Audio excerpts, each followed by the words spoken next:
Hello, my name is Robin Dunbar, and I'm the president and CEO of Grid Metals. Grid is a TSX-V listed company, trades on the Toronto Venture Exchange. Symbol is GRDM, and we are explorer and developer of lithium and nickel projects in Manitoba, Canada. Welcome to London. Thank you very much. And you're over at Mines and Money at the moment.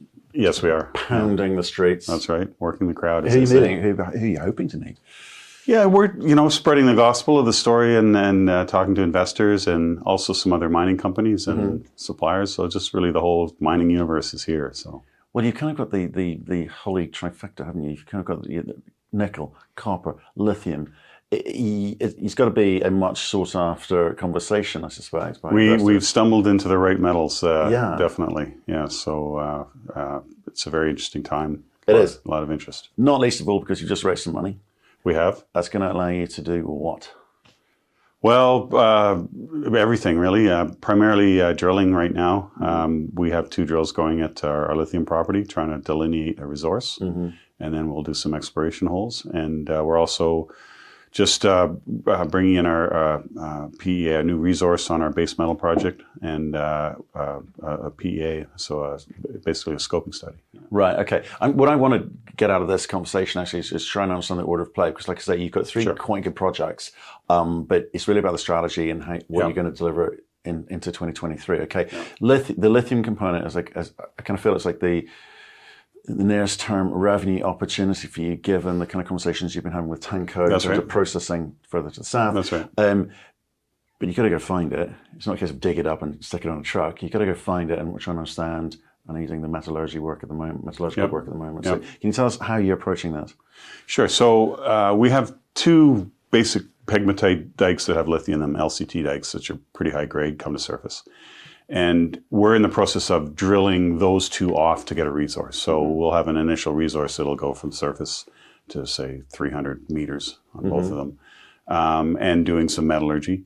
And that'll give us an initial metal resource to look at, okay, how would we be able to mine that? And the longer term strategy is have a big enough resource that you can put in your own concentrator. The shorter term strategy is to talk to the Tanco mine, who's expanding their processing facility and doing some toll milling.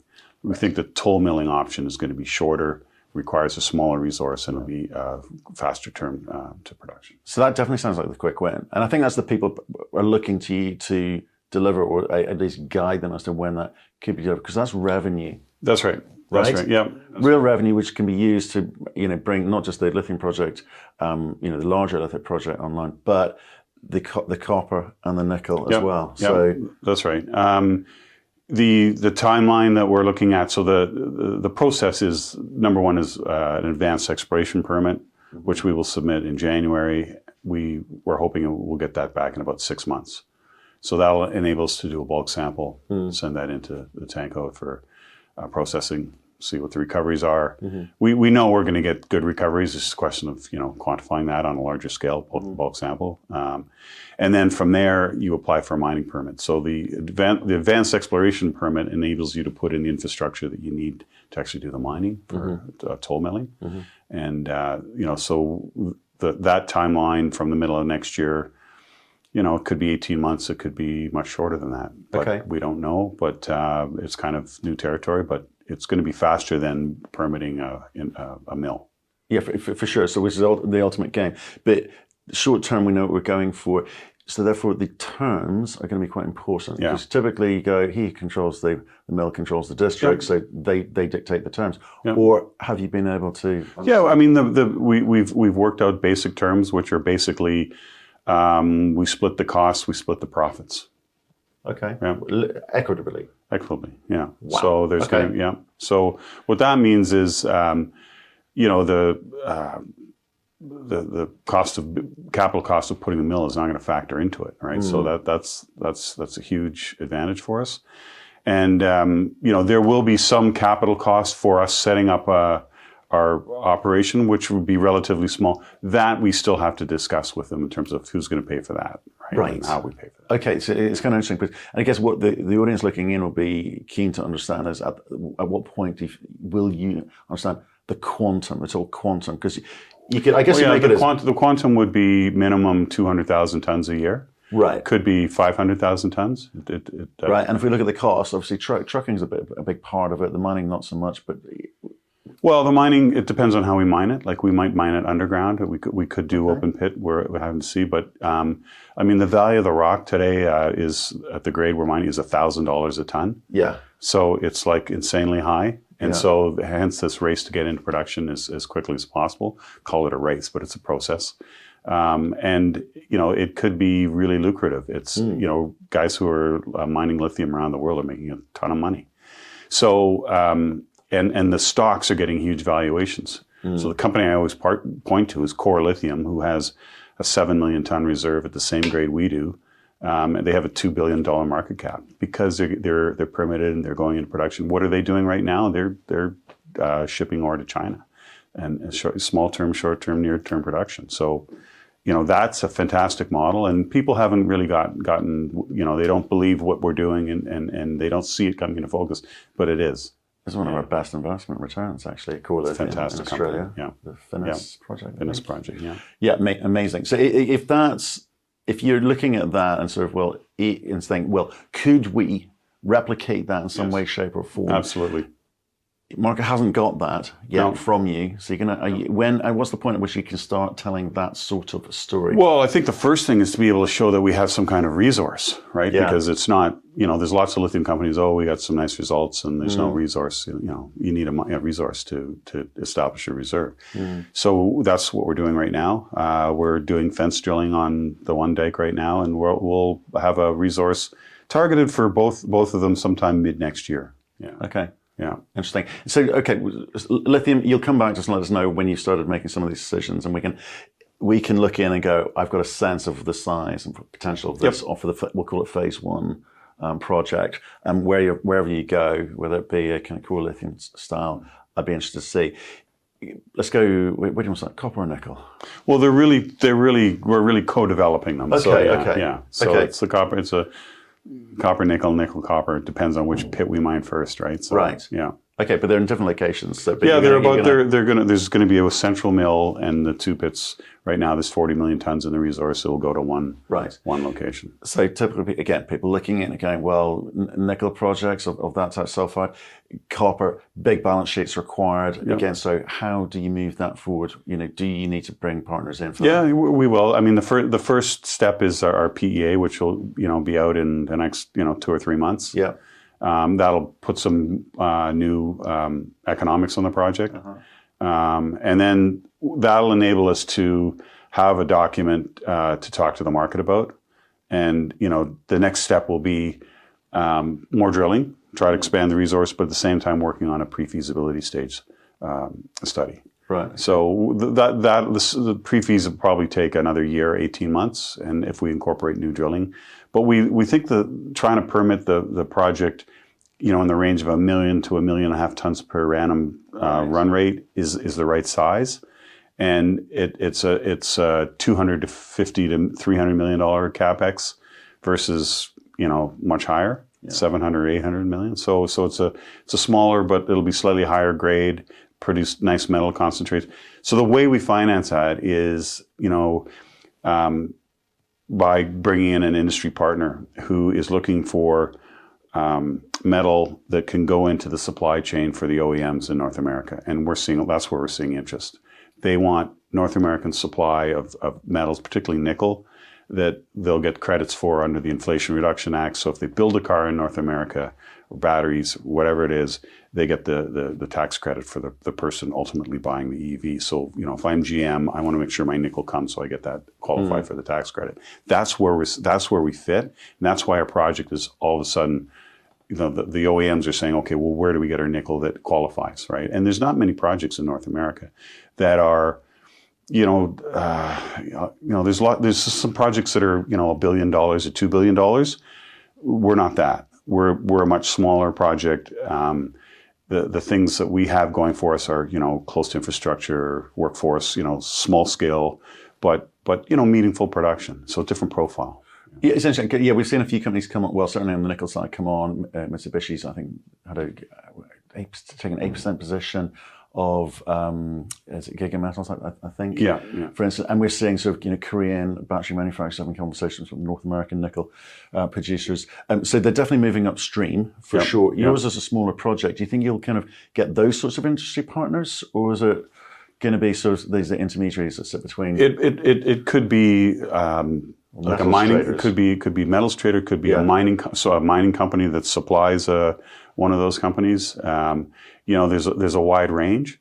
The big companies, the giants, the Sumitomo's, they want the big projects so they can do the work and have nickel flow for 20 years. Those projects don't always work. The nickel's a tough game.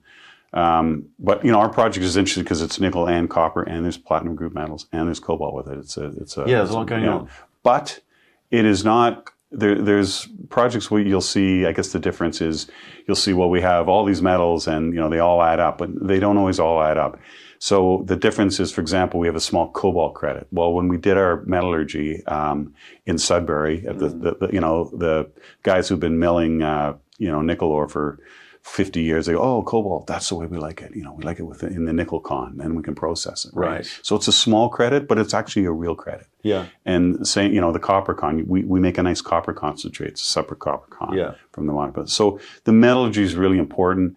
And we've done enough metallurgy that we know we're in the range of making good metal cons that we can sell. Right. And it's not a product that you're looking for a home. It's a metal concentrate that will go to a smelter that can be processed. But it sounds like you're looking to go all the way. This isn't a do the exploration play, hand it over to someone else. Well, my philosophy is if you have a really good project, the market comes and finds you and says, we want that. Yeah. So, that we want to keep moving it down the chain.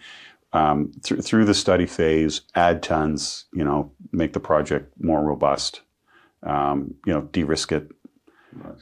Take it from our current market cap, which is very small, in this cycle we're going to see a lot of interest over the next number of years in nickel and lithium, and so if you build these projects, what happens is the value of what you're building grows. So this is going to be a 1, 2, 3, 4, 5, I don't know how many years, but it's not going to be 6 month story. Right. Yeah. So okay, so that kind of determines the type of investor who would be attracted to it. That's right. So in the same vein, then, some of the best conversations I have are with CEOs off camera, where they tell me what is really important and what isn't, not really relevant, quite frankly. So as far as you're concerned, you've got to get this narrative going. You've got to get people to understand the plan. Okay, and we've talked today about how you advance the lithium component, how you use that capital, and what you hope to do with both Mayville and Makwa. What do you focus on? What are you focused on? What does the board think? If we get these 3 things right, we've nailed this. And what I'm trying to say is to this audience listening in is if these guys deliver those 3 things, you should really be paying attention. Yeah. Well, the first thing has been to be able to get the right team. Yeah. And we have a good team, people on the ground at the exploration stage now that are doing really good work. And, that's the first thing. We're still working on some elements of our property position and getting the pieces in place so that we're really comfortable with what we're doing. There's, that's always a process. Yeah. And it's been accelerated particularly on the lithium side, by the interest in that. And we have been working in the area in Southeast Manitoba for a long time. Mm-hmm. It's a big area.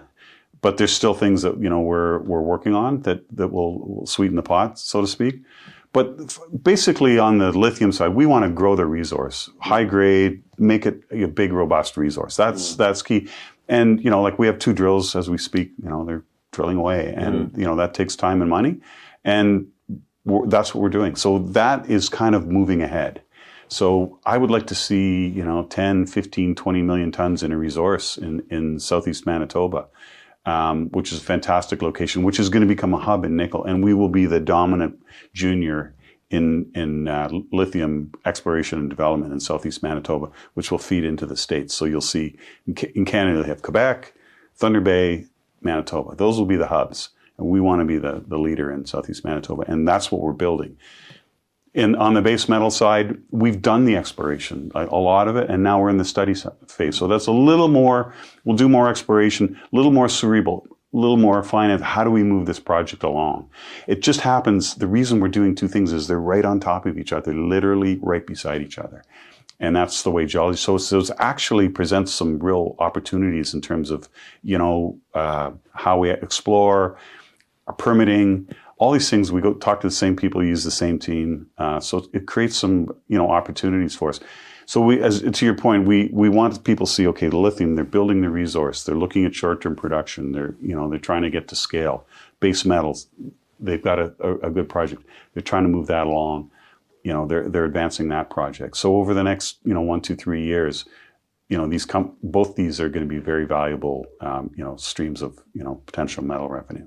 That's really what we're trying to build. That's impressive. I often say to people, the people, number one criteria in every country, and I think it's a very easy thing to dismiss, because it really is. People just look at that and go, well, there's just people. I need high grade numbers. I need high grade headlines. All that. But the reality is, people make the decisions, good and bad. So the right team is super, super important. And I'll keep hammering this home. One day, hopefully, it'll go in. Yeah.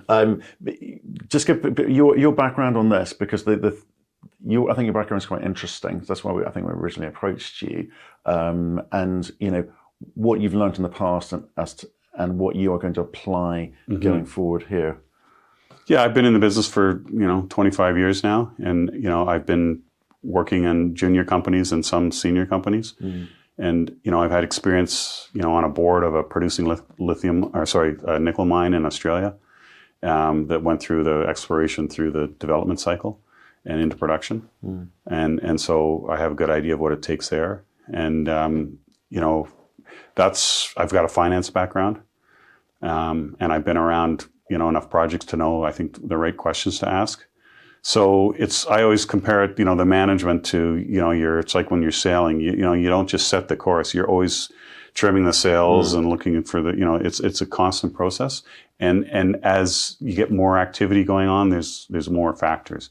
But, right now, what's interesting, even though the market's been really difficult, we just raised money, a really interesting group out of Perth. Yeah. And it was, we call it a strategic financing. And what it was a group of investors, very sophisticated investors that have invested in lithium projects in Canada before and done well. And they were really looking in Manitoba and going, oh, who can we align ourselves with here in Manitoba? We like the area. And they started talking to us, and so we worked out a deal that they took a big piece of the company, and so that's enabled us to, we have to move forward on our exploration and everything we're doing, and we'll bring a lot to the table in terms of technological access to the market, contacts, just a lot of things. So, I think good companies, even in tough markets, can raise money. And I think, that's kind of validated what we're doing. And now the trick is for us to take our, market cap from 25 million to much higher. Right? Yeah. Okay. And are they going to get board seats? Yes, we have one board member joining, Patrick Murphy. Right. And Patrick's, he's with AMCI, which is a private equity group that owns bunch of mining interests all over the world, including manganese, copper, coal, producing assets. It's privately owned. It's a phenomenally successful company, and he'll be a great addition to the board. Super sharp guy, and so really happy to add him. Good. Well, look, thanks for coming in today. Thank Great you very much. update. We'll be following you closely. Thank you very much.